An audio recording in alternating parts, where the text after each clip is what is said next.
When Marcus Ellison signed the closing documents on his new home in Phoenix, he thought he had finally bought himself peace. At 48, Marcus wasn't just another homeowner.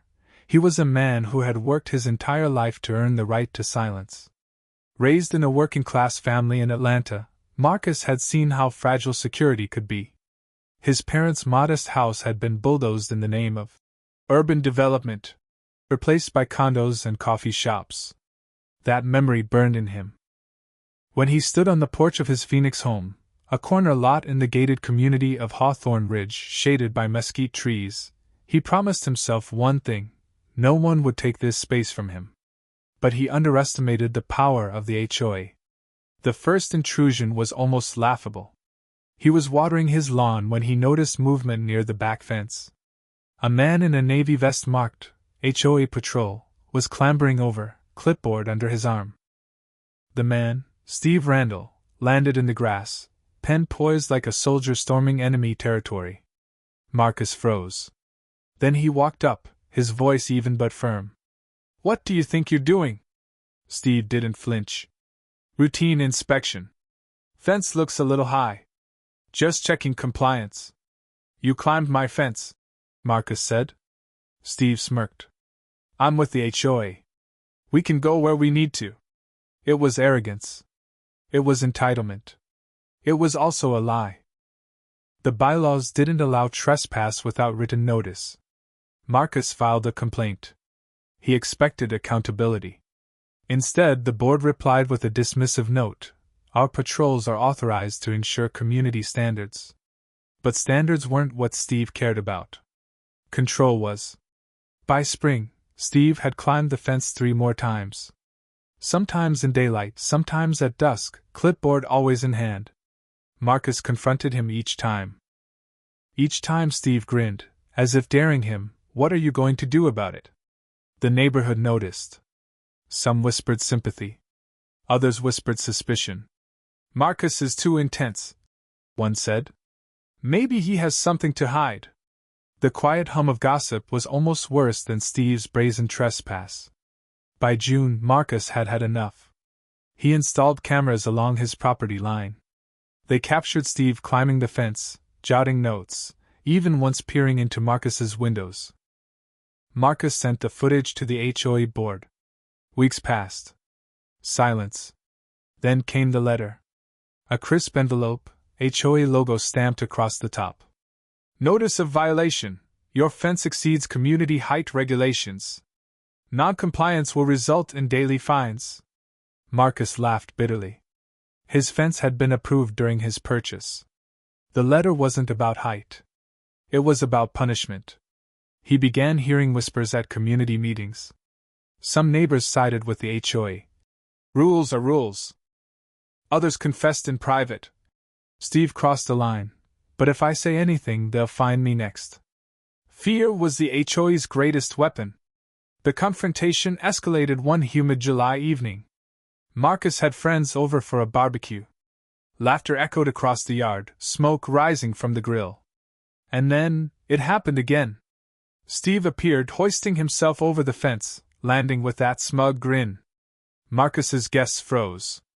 "Who the hell is that?" one asked. Marcus's jaw tightened. "That's the HOA patrol. He doesn't knock." He filed a police report. The officer who came was polite but cautious. "Legally, yes, this is trespassing. But with the HOA's backing, it gets muddy. You might want to get an attorney." Marcus didn't have thousands to throw at lawyers. But he had something else: resolve.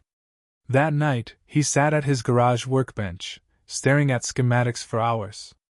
He wasn't reckless. He wasn't violent.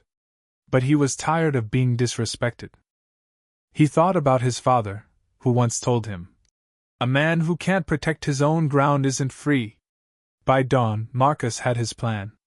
Saturday afternoon. The Arizona sun scorched the street. Cicadas buzzed. Marcus sat on his porch with iced tea in hand, cameras rolling. And right on cue, Steve appeared. Clipboard under his arm, he marched to the fence.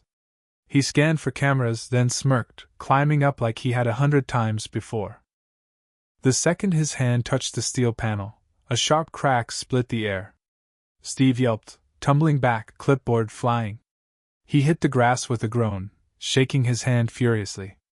"What the hell did you do?" Marcus didn't move. He just sipped his tea. "It's called an electrified gate. Legal. Low voltage. Won't kill you. Just reminds you where the line is."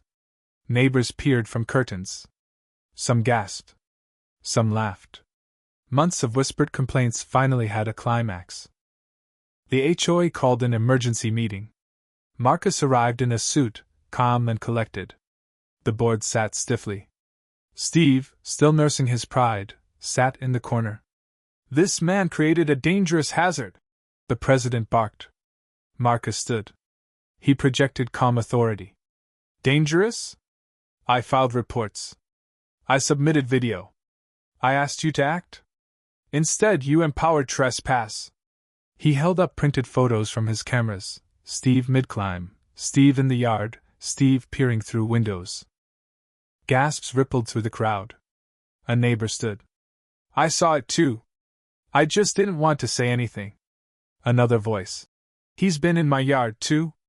Suddenly, the room shifted. The fear that had kept people quiet broke.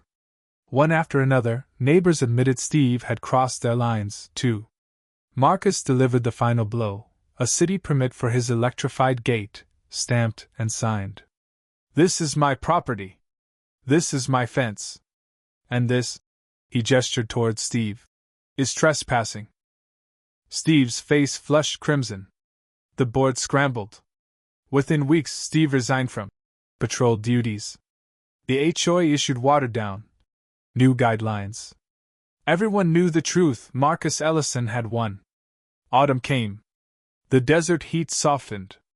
Marcus sat on his porch, watching the sun sink behind the mesquite trees.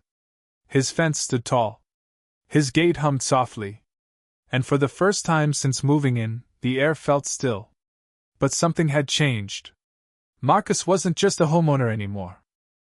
He had become a symbol. Quietly, neighbors began greeting him with nods of respect. Some even thanked him. The man they once called hostile had shown them what real boundaries looked like. And though Marcus never sought leadership, Hawthorne Ridge began to follow his example. The HOA's grip loosened.